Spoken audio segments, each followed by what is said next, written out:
Hey, greetings to everybody. I'm A1. Thank you for joining me on my channel.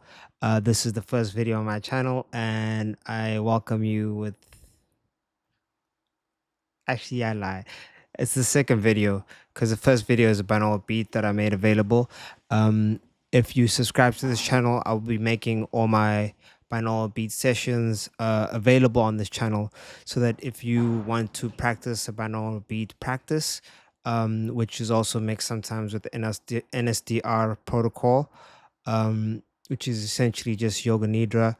Um, Feel free to follow and subscribe the channel, and you will be able to find that content on this channel. um why did I make this channel? um the reason I made this channel is so I can share my thoughts on a more continuous basis, because those who know me as A1 um know me for many different reasons, possibly because I was more popularly known in the ethosphere, or whatever you want to call it, as a rapper and musician, um, back in the day, and producer. And there's a lot of content based on that available everywhere. So if you had to search A1, you're probably going to find that content first because of the level of popularity I had in that aspect. But if you want to understand who I am now, um, I've created this channel, A1 Rakhma, and pages A1 Rakhma, and started to release my content and music under A1 Rakhma to make it easier for you to follow um, the person I am now and the person I am on this journey going further without having to necessarily be caught into the noise of all the other stuff and the previous iteration of myself. I hope that makes sense. And thank you for clicking on this video.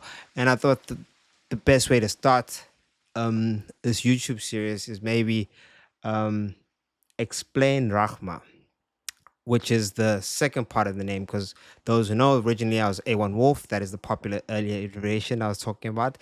But now I have chosen to adopt the last name Rakhma, A1 Rakhma, simply because Rakhma stands for unconditional love, and it's Aramaic for unconditional love. So I might as well tell the full story. This is gonna be the nature of these YouTube videos. I'm not editing them, or minimally editing them, but just talking straight to you, in earnest, so that you understand the full story. And that's the beauty of YouTube. It's long form content. So if you have the patience to listen and understand, you might get a lot of gems, and maybe you might understand the reasons I've chosen to live the way I live and be who I am now, um, because it does confuse a lot of people in the daily basis. And sorry, I know I went on a tangent, and I'll get back to Rahma now, unconditional love. But yeah, like, just talking about the YouTube, yeah, this content is going to be very much like real and authentic, and I'll be speaking from the heart, no scripts, um, minimal edit, and that is strictly for the basis that there is so much nuance and beauty in the in betweens that I don't want to take that away because I'm trying to limit the amount of time. So if you don't have time to watch these videos, I highly recommend you save, watch later. Um, don't rush yourself through this. Like, watch when you have time, and maybe you just want to just take time to listen and learn something. And sometimes the body just wants that. I don't know. That's my personal experience. Sometimes I just want to listen to someone else's story who I see as a mirror to myself, and I see as someone who has experienced um, experiences that could give me insight in my own experiences, or where I possibly want or I'm going to be. Um, so that's why I've decided to make this content this way. So please forgive me if it's not the premium quality you might be used to. Um, it's honest. It's just is what it is. And I hope that explained it. Now back to Rakhma. Rakhma, unconditional love. Unconditional love, basically, that is a core essence of the one law I would say that I follow. Um, not to be um controversial or anything, but I identify as Christian, but not because of the typical reasons of what most people refer to or think of as Christian. Um, I definitely started off that way, the conventional sense. But now, when I identify as Christian, I identify as Christian on the basis that I follow the teachings of Christ, Yeshua, um, or Jesus. Um, the teachings that I've learned have opened me up to who the person I am, the man I've become um, today, and the better iterations that I am becoming every day.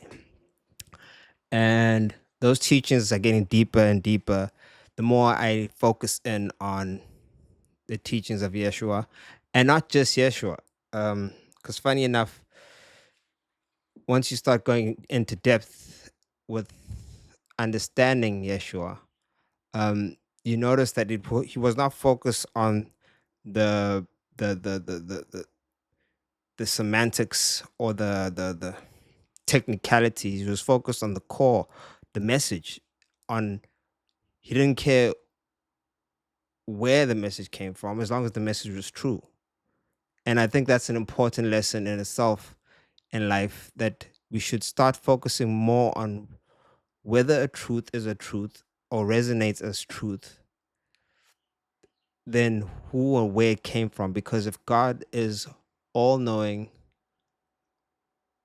all good, and all powerful, then God permeates throughout life, in every aspect, and can speak through anything and everything in life.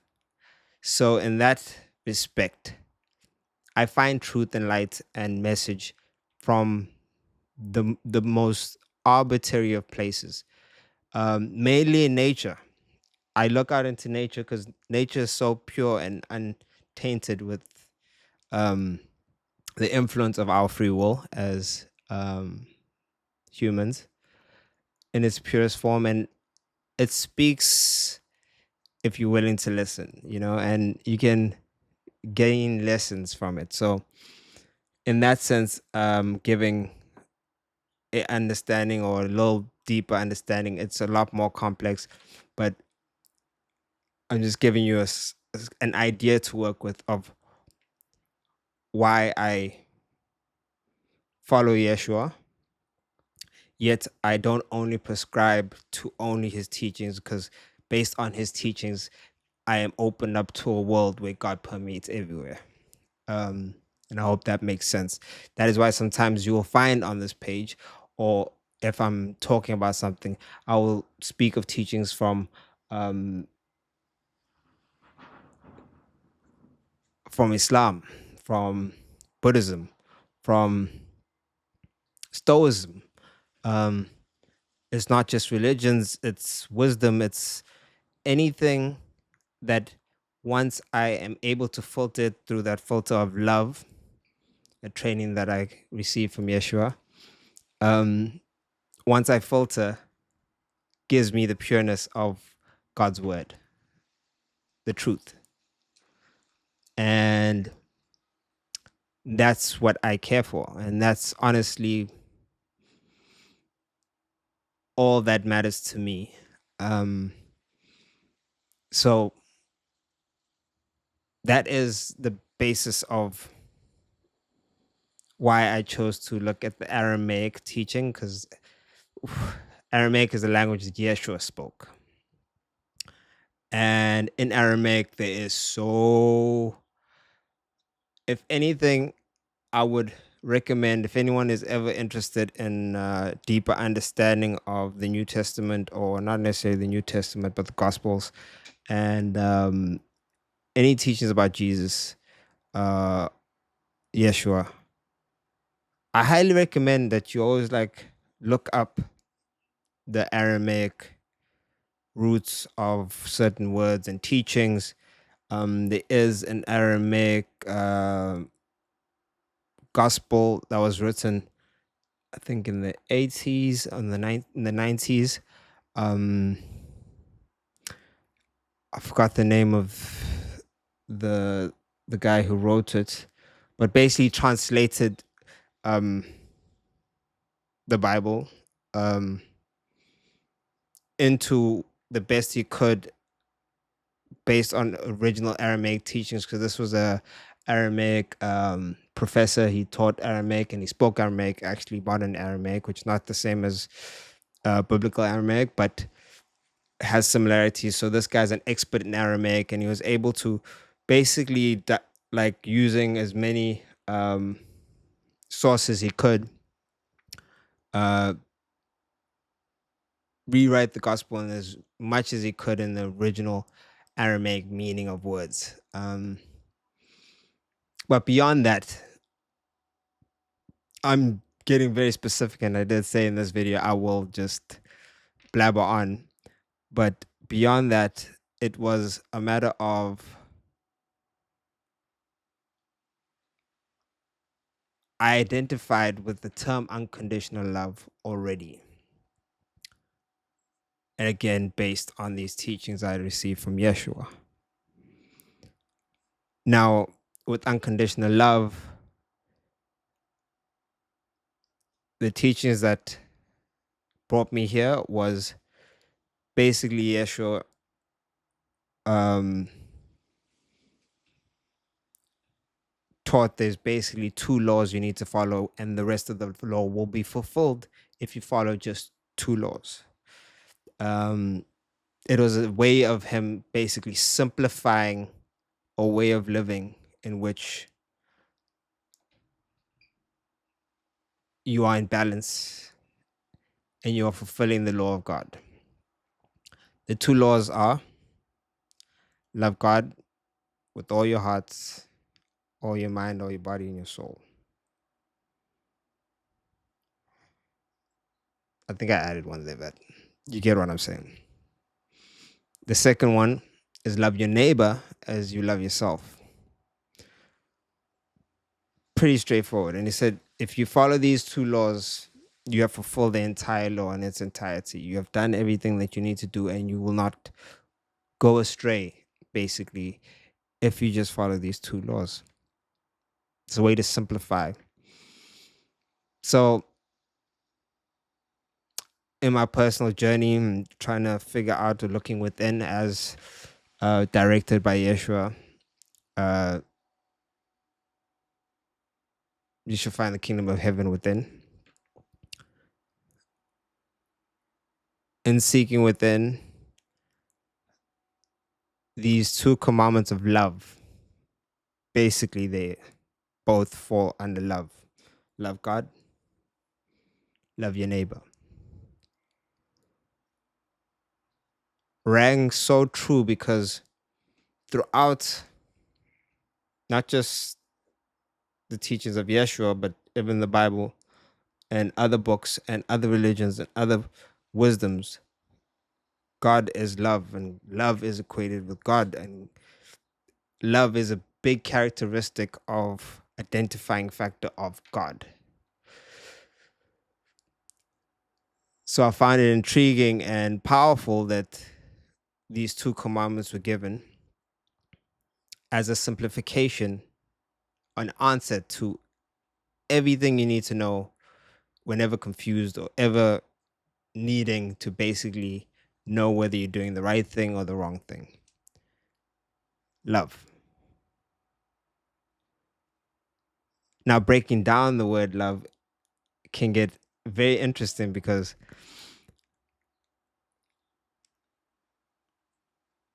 when the first commandment, love God with all your heart, all your mind, body, and soul.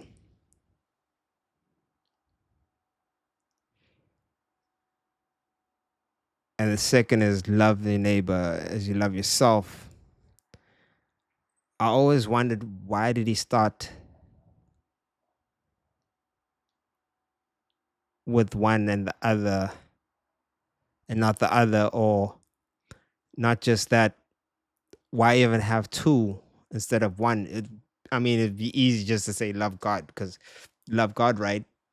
You can never go wrong. Love God with all your heart, all your mind, all your body and soul, because that's just open to like interpretation. And if you're on the right path, you'll interpret it right, right? Um, so why not just stop with the simple answer of love God? The end. And then it's also, now on the other side, why didn't you just say love your neighbor as you love yourself? Stop there, because when you love your neighbor, the word neighbor, the original Aramaic word for neighbor is Carib. Um, um, and Carib, I'm probably not answering it right. I'm saying it right. I'm just pronouncing it the way I read it. Um, Carib. Carib being the original word that was used here when mentioning love your neighbor as you love yourself, actually meant not just neighbor as in a physical person, but neighbor as in all that is in your awareness. I'm actually going to look that up again. Um, Probably, yeah.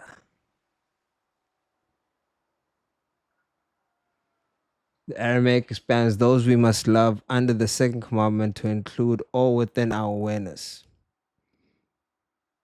Yeah. So, all within our awareness. That is our neighbor. Everyone and everything. Not just those who we agree with, not just those we like, not just those we say are cool or we think as cool, or not just those who we think are on the right path. Everyone and everything, all that is in your awareness is your neighbor.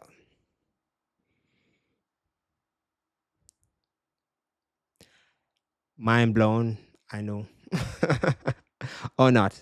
It's up to you. Like, that's another thing that you're going to learn about me in all these videos. And I have to be clear, because I'm sure there's going to be some people in the comment section that are, and I'm not knocking you for this, and I'm not like trying to put you down or wish anybody also, if you come across this in the comment section, do not attack those people or call them out for this. But there will be people that I'll come across, and I've understand this because I have been one of those people um, before, who will want to simplify this in a way that is limited according to how they were taught in their faith. In essence, will want to understand this according to their programming, and only want to understand it according to their programming, in the sense that they will justify limiting the idea of neighbor or who their neighbor is to, in our church, this is an example, in our church, Christians are our neighbors. Those are the only ones you should love. Our neighbors are our physical neighbor, only the neighbor that you have next door to you. Um, I could do this all day, of trying to limit that teaching. or justify why that teaching limits who I should love. And that is based on your programming. And I'm not, and if you come with that in the comment section and try to limit, justify why you only consider a small group or a certain group or only these types of people or that type of person as neighbor, that's up to you. That's your journey to have, and I'm not going to knock you or fight you on that. But I accept this teaching as given by Yeshua, straightforward as it is. So I consider love, neighbor, all that is in my awareness as myself. So again, I went on a tangent, but trust me, there's beauty in these tangents, and just stick with me when I get into these tangents. But back to the first commandment, love God. I started to understand on my personal journey that God being all powerful, all knowing, all present, omnipresent. They call these what the three O's: omnipotent, omniscient, omnipresent. I guess you can also add all good as well. Um, and when you add all those components of God,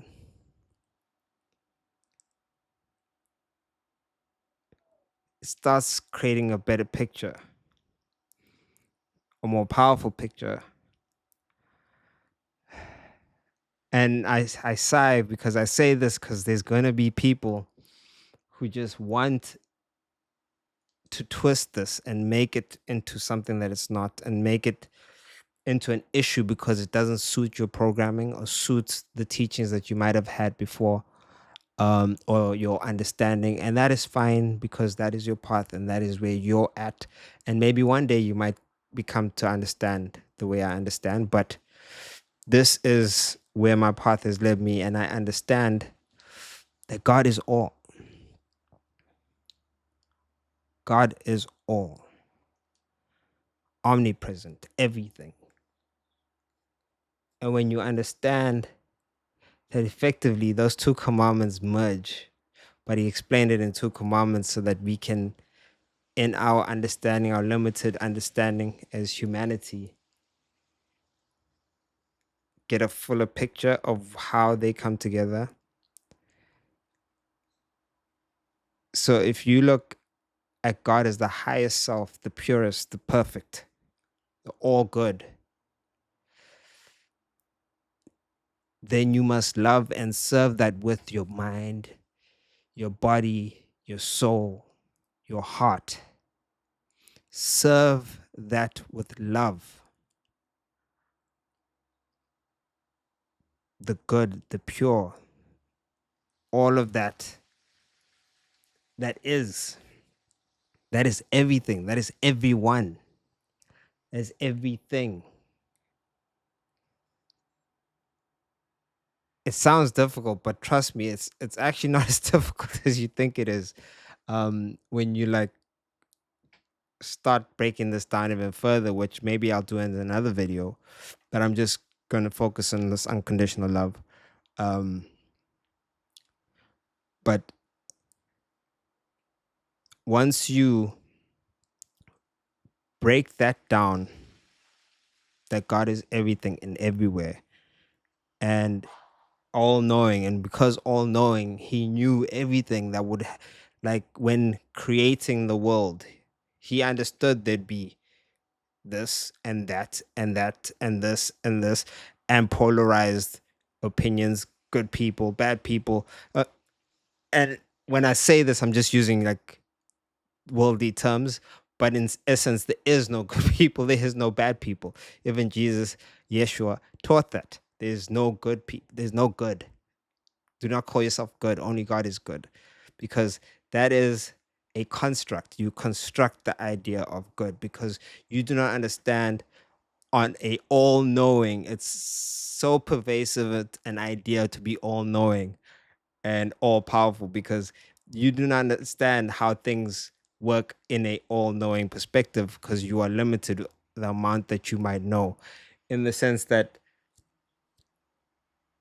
something that you perceive as bad, for example, in nature, something you perceive as bad. So you look at a lion killing a weak buck. Just a random example. I'm giving a really random example. You look at it and you just like, oh, that's so bad, because you are portraying your belief system and what you understand, not fully understanding the whole idea of how an ecosystem works.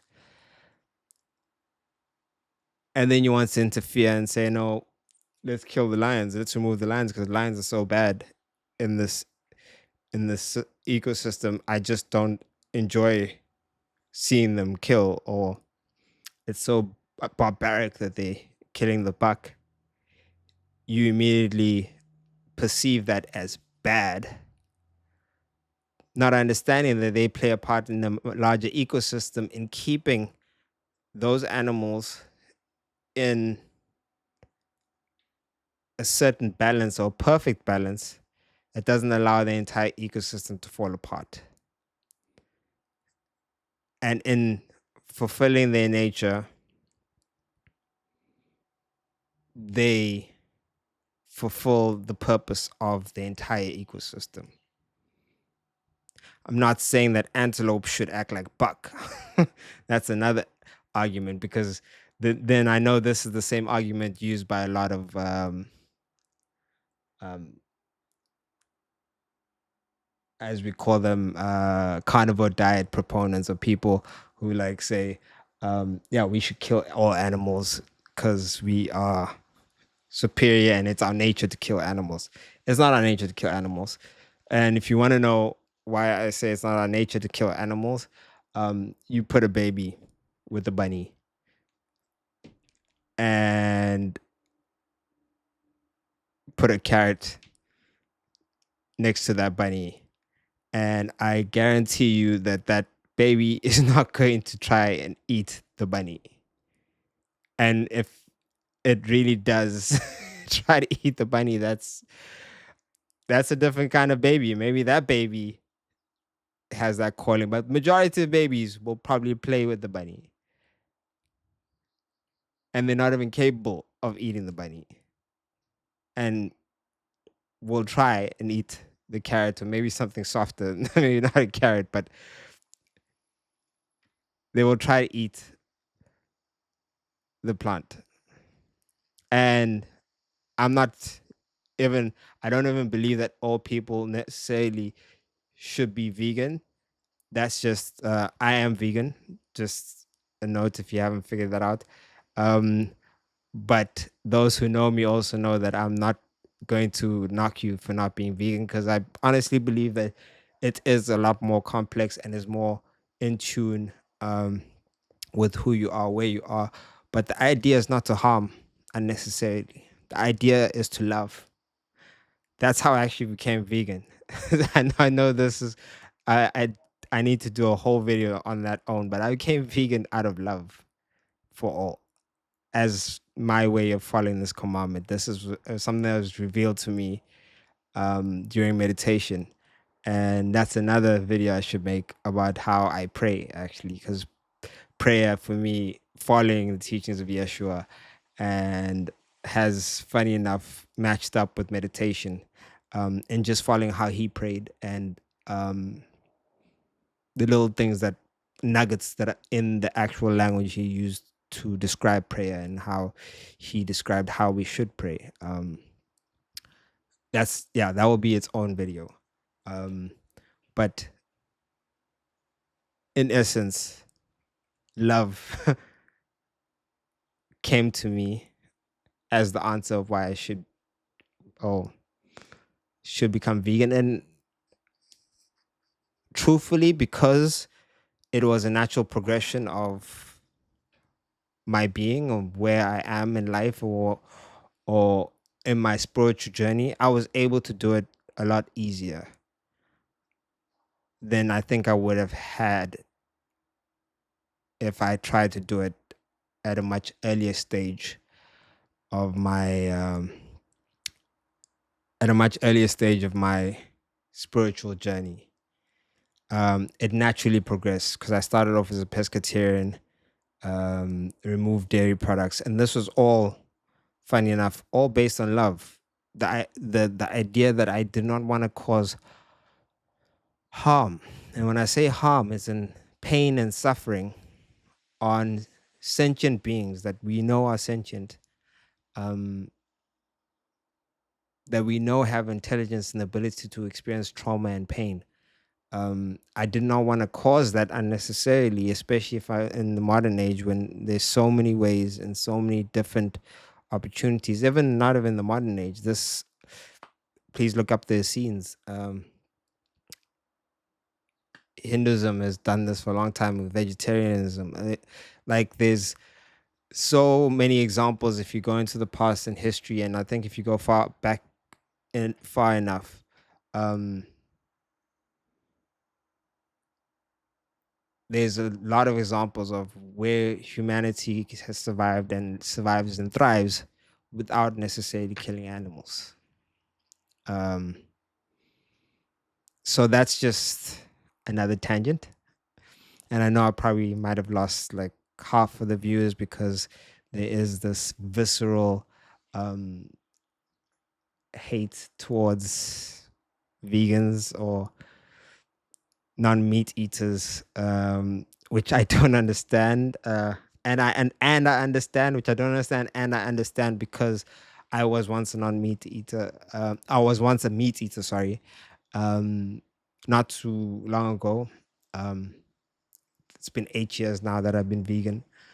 So 8 years ago, I was a meat eater like everybody else, and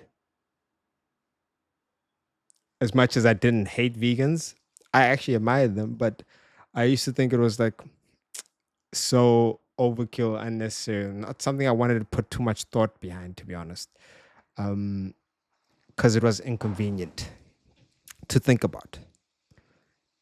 And thank you to many documentaries and people I met across my journey in life. I've come to learn and understand that the industry of meat production, um, the modern day meat production has a lot of pain and suffering for animals. So I personally with my diet chose not to support that industry. And I believe everyone has their own way of doing that. You don't necessarily have to give up meat completely. You can find ways to find a source or be more conscious of where you find your or source your meat. Um, Preferably if you're gonna eat meat, you really stand by it. Um, I say do what's done in the rural areas and in across Africa. It's raise your own, so you know that they're not being mistreated and tortured in their lives to the point where, when necessary, not all the time, when necessary, and trust me, when you slaughter yourself, and then you will slaughter, even that word. um the animal yourself, because you'll have a greater appreciation and give reverence and thanks um, to what you are consuming in the life that was given for the sake of your taste buds. And I really don't want to sound judgmental when I say that, but it's like I have a lot of humor, by the way, so please don't take offense when I say certain things. Um, Humor and is just part of my nature, and I will laugh um, at things because I understand them differently, but I also have an earnest appreciation um, for life. So understand when I say do what you can to mitigate this pain and suffering. That's the long and short of it. Do what you can to mitigate the pain and suffering. Um, and once you've done that, um, focus in on what the teaching is: love. And that love in the original Aramaic is Rakhma. Rakhma, unconditional love.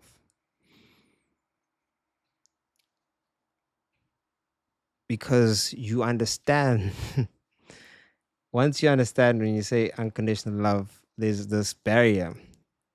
I'll get back to the barrier. Let me not go too far on the tangent.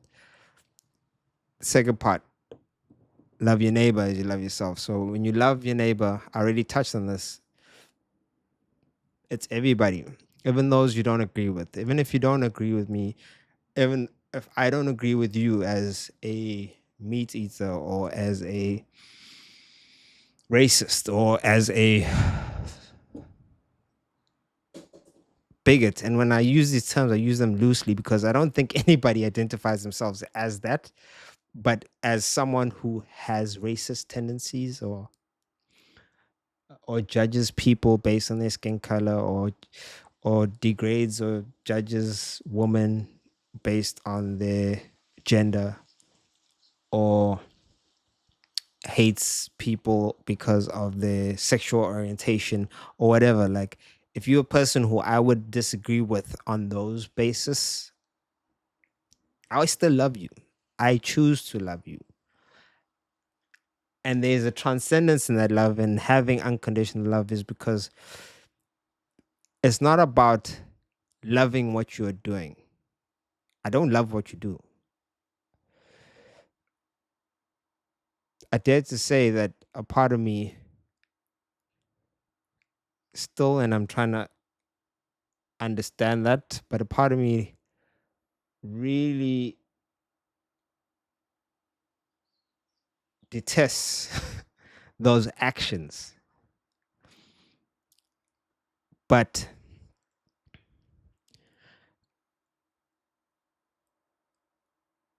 I don't associate you with the action. I don't associate the person I love with the action because I see past the pain. Because that's another element of this whole equation, is that in those people who act racist, act bigoted, act homophobic, act um, selfish, that pain and that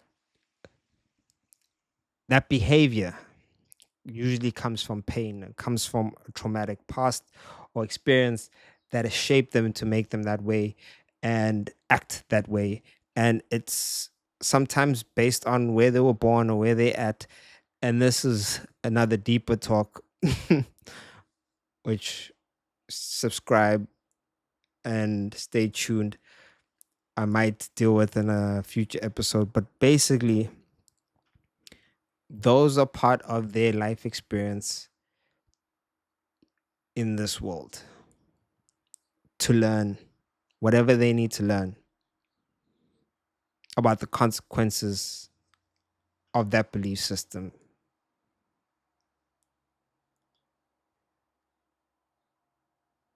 an opportunity for them to transmute,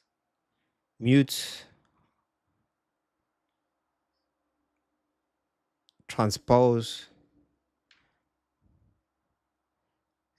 and just elevate themselves above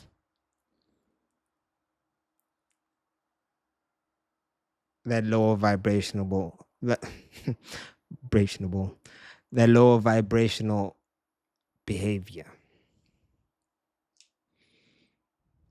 because their true selves can only exist at a higher vibration. And that is what I see, and that is what I love, and that potential is what I focus on. Therefore, I see through the mud, using an analogy of the matrix. I see through the matrix and I see the real person behind the behavior and the action and the higher self. And that's who I love. Therefore, no matter what you do, no matter what your actions, it's no condition can make me love you more or less. My love is for your higher self and sees the higher self, which is God within you. So therefore, I have unconditional love. And that is why Yeshua used the word Rakhma in this essence of unconditional love. Because he wants you to understand that you should not be loving a person because of their actions, because of A, B, and C, because they dressed up a certain way, because those conditions that change, they move with the winds, they move with the day and the time and the circumstance. It's like, had this person been born with the right parents in the right neighborhood in the right area, they will shine like gold to you and you will easily love them. And it has nothing to do with who they really are. You just, because of all the dressings of the circumstance, you suddenly now love them. And then that same exact person put into another scenario, another environment. So instead of them being born, let's say you love them because they are a good standing Christian boy with good morals. Now that same person born in an Arab country with Arab parents and in not just any Arab country. Let's use a really good example. Born in Gaza with parents who support and are indoctrinated and fully are Hamas militants. Actually, let's just put it that way. With parents who are Hamas militants, grows up seeing his family, friends being killed by Israelis, and then he's taught that Israelis are bad and ABC, grows up with anger in his heart because of this, because that's all he grows up in violence, then becomes violent himself, and then enacts violence. And now you choose to see him, same person who was a good Christian boy and born in other circumstances, in the right place, in the right circumstances, with the right people and the right love given to him. Now, this other version of them goes and becomes a suicide bomber and kills a whole bunch of people, including innocent people. And let's make it even more visceral in terms of your hatred or whatever you might feel towards them. And babies are killed in this attack. Media advertises this as the most horrific attack. This suicide bomber killed 3 babies and whatever A, B, and C, and a mother, and you find this, you listen to the story of the mother that was killed, and you hear the emotional factor of this whole scenario that makes you even more want to hate this person, or not love this person. Let me not say hate, but not love this person. But that person is still, and that's what I'm trying to get here, still has God within them in their higher self, removing the conditions. And that's who I choose to love, because I choose to receive, to interact with the higher self behind the facade and the conditions of this world, behind the programming that made him what he became. Because in passing the facade of this world and loving them, and when I say love them, I don't mean, in the example, the suicide bomber. just let him keep going around bombing people. I don't mean that. I like when I say unconditional love, I don't mean I love you so much. I don't want you to be imprisoned, or I don't want you to be stopped, or just do what you want to do and carry on. No. It's actually quite the opposite. Unconditional love, in loving the person, it means that you love their higher self. So you want them to become the higher self. You want them to be happy. You want them to be okay. So you don't want to enact punishment for their actions because you do not associate them with their actions, but you want to remove them and elevate them away from that action to become the higher self that you love.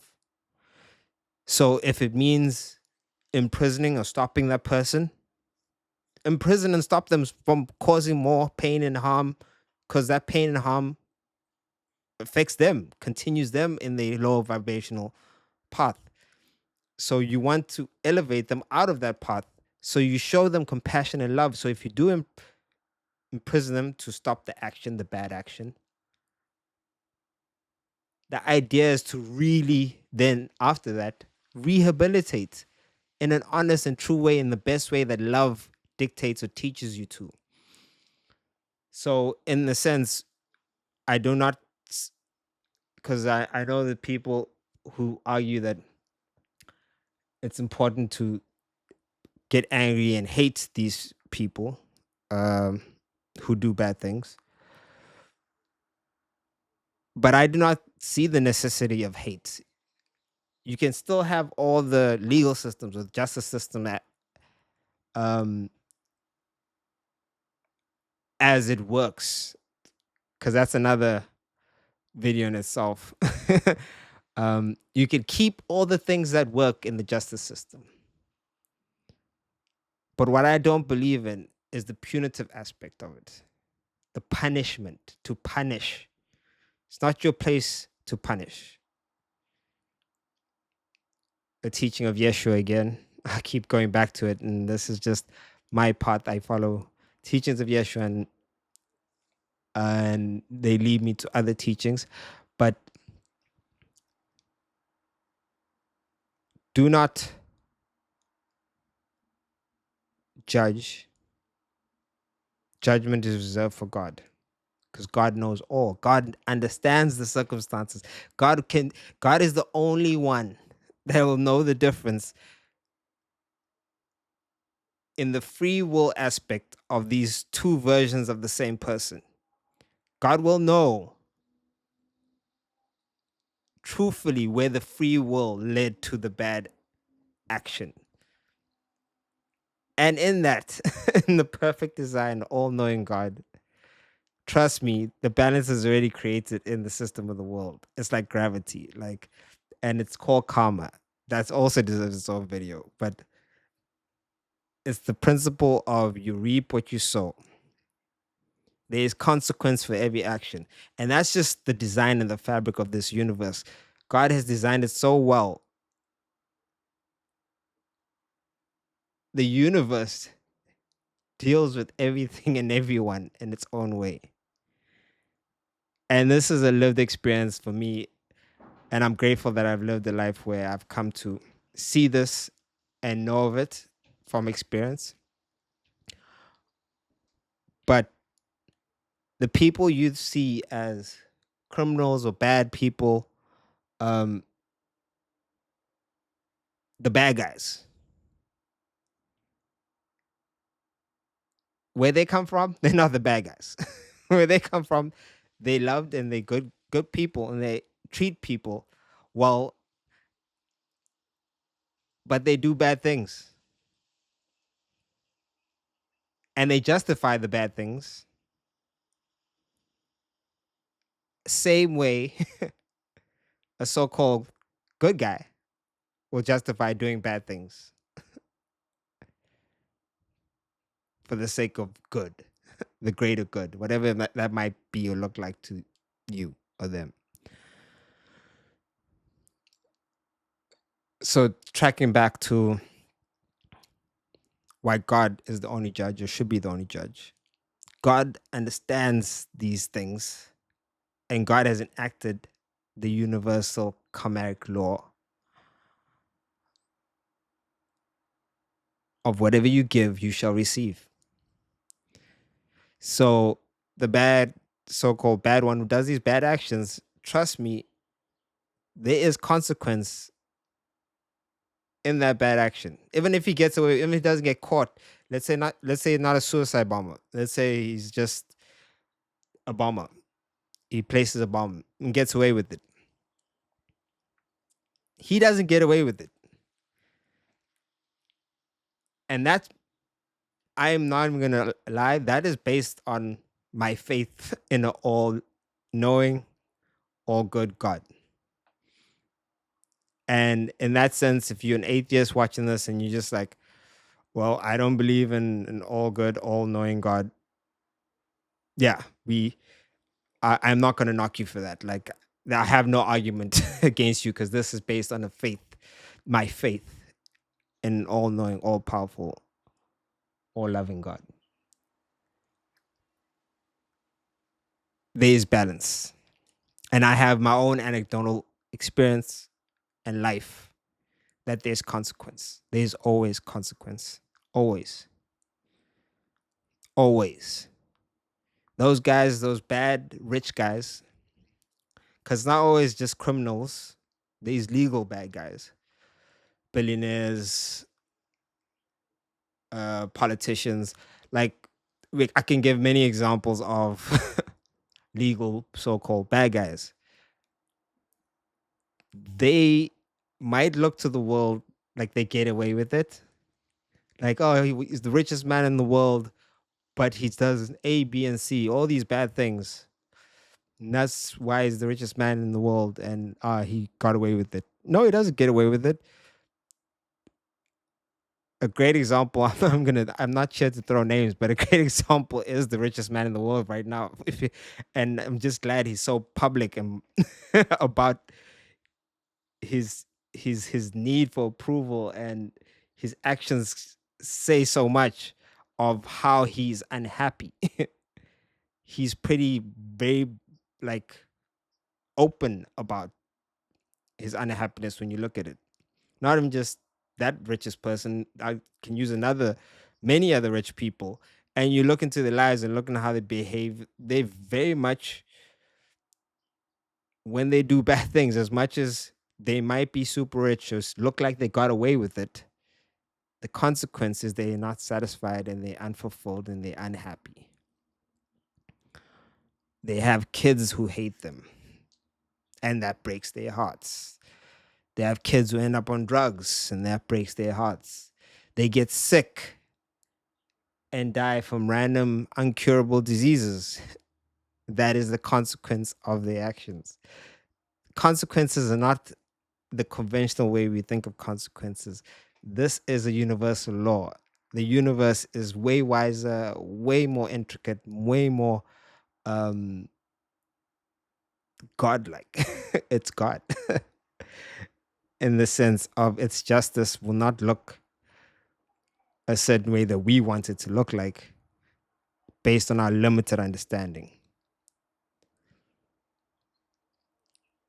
So, in that essence, we leave judgment to God. Or at least I leave judgment to God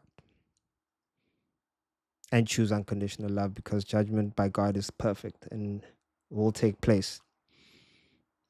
I only act as far as I am capable of, but the aim is love, always highest love, and love for all. So, in the sense of someone who kills people or is a bomber, if I can stop that person from killing another person because I love the other person as well, I love all, I love them both.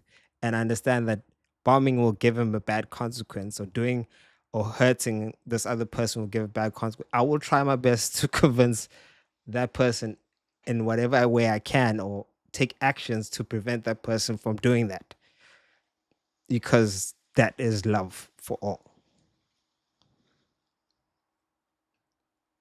And it doesn't mean punishment. So in a situation where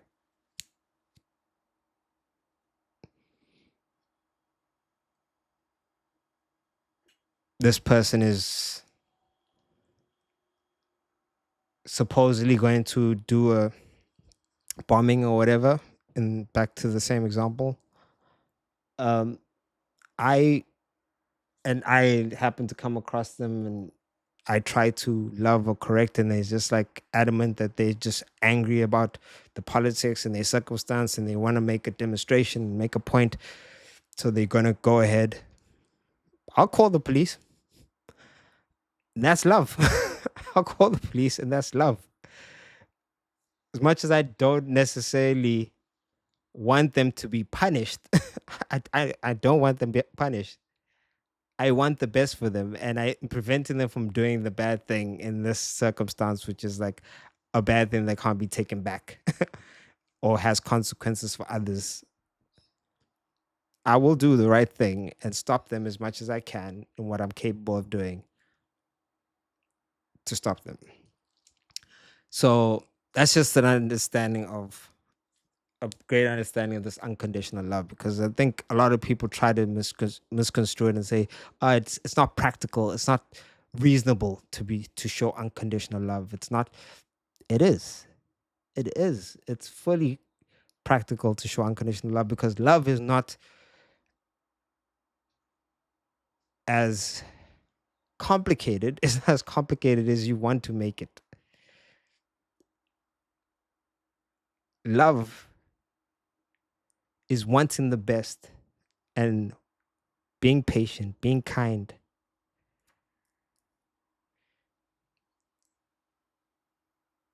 with that person.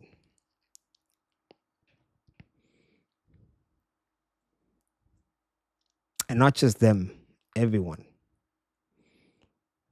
And sometimes you have to sit and meditate to find out what that love is in every circumstances, every scenario. And I do sometimes get it wrong. Like, and that's part of life. It's part of the lessons, part of learning. I'm grateful to say I get better at it.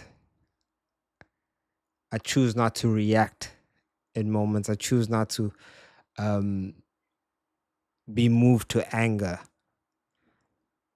but pause and breathe and do whatever I've learned as a practice to control my reaction so I'm not reactive,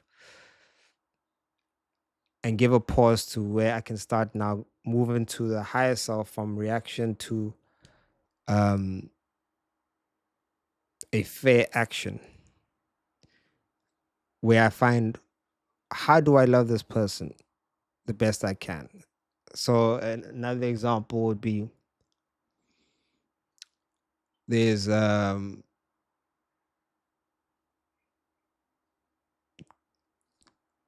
people who beg in the streets, quite common in South Africa, at traffic lights. There's people, and they're usually all, not all, but they're usually quite a few of them, um, on some type of substance. So they have they're afflicted with addiction, and it's quite common to find them approaching to beg. The natural reaction for most people will be, oh, the best way to love this person is just give them money, give them what they're asking for. A realization that I came to, which I used to just, and I'm not knocking because there is a place for it. And I think there is genuine people who do and should maybe give out of love to these people, money. But I've chosen, because after thinking about it, not reacting based on emotion, but thinking about it and sitting with meditation and allowing the spirit to give me answers, came to the realization that I'm not helping by giving them money, because that money goes straight into their addiction in a lot of the circumstances. So in a sense, I'm enabling and preventing their chimeric path from fulfilling itself quicker, and keeping them in their circumstances by giving them this money, by giving them money. And notice I'm using specific money. I'm not saying you shouldn't give. I'm saying you shouldn't give money, because money is an easy tool. And sometimes even when you give food, they'll sell the food, or you give something that they'll sell the thing that you give them to get money and then buy the drugs. But in the circumstances of that situation, my act of love is to not give them money. It sounds counterintuitive, sounds like, oh, that's not loving. But I understand that love is not about the short term, the now, how it looks like, the aesthetic. It's not about the aesthetics, it's about the reality. It's about loving the higher self. And the higher self is who I serve, and it's who I love, and it's who I identify. So, in that sense, I give them opportunity to say, okay, your circumstance, God has put you in a circumstance. And sometimes you are in a circumstance so that you can hit the rock bottom to be able to bounce back. So I must give you space. I can still love you, show you kindness. If you ask me for water, I'll give you water. If you ask me for food, I'll give you food. If you're hungry, I will feed you. If you're thirsty, I will give you the water. You know, it's like I am not going to say no to things that are good for you. If I can do it, I will help. But if you ask me for money, that's a different story, because I understand that that money is not good for you.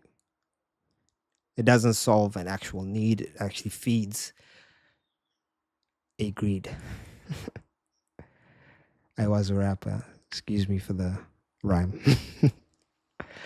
But the point is, it's up to you to always look at every circumstance and every situation and how you apply this love, unconditional love, because you see the higher self and you want to serve the higher self.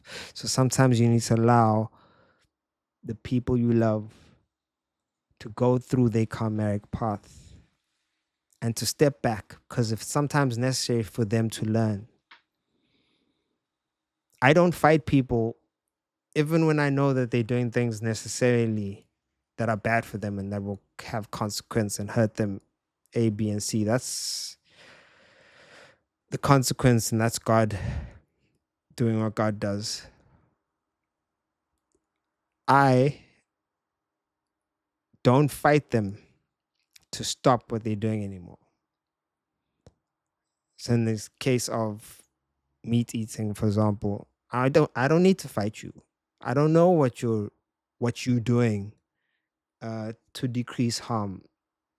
Who am I to judge? You know, that's another teaching of Yeshua is, you know, do not remove the speck out of your brother's eye, lest you not see the speck in your own eye.